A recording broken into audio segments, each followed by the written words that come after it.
The rain has stopped, but its impact will be felt for quite some time. Osage Sky News 6 HD is flying over the Oologah Lake Spillway. It's letting out 127,000 gallons of water from the lake each second. That's enough to fill about 10 backyard pools every single second. Well, News on 6 reporter Tess Monty shows us how all of that water is pushing one sod farmer's property into the river. River bottoms are prime property for sod farmers. The soil is deep and the water is always close by. Those two things are necessary to produce sod. Alan Brown has been a farmer most of his life, putting the focus solely on sod 20 years ago. There's about 400 acres in production. But right now he says almost half of that acreage, half of Brown's income, is at risk. We've lost 15 feet in the last 10 to 14 days.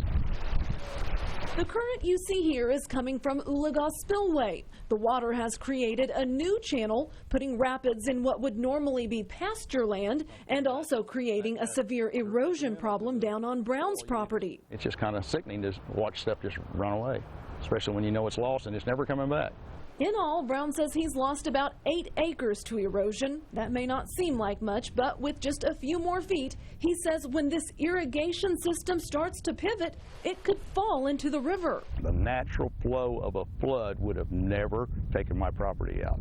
The course diversion of a flood is what caused the problem. Brown says for 30 years he's asked the Army Corps of Engineers for help with fixing the issue, but says nothing has ever been done. We're not asking for money back for the property, we just want to stop the erosion.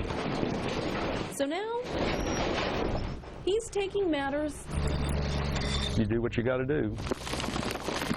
into his own hands. I think that's number 9 for today. Brown is paying a company $30,000 to dump truckloads of rock into the river to help with armoring his sod farm from more erosion. We just finally can't take any more. We've lost all we can afford to lose.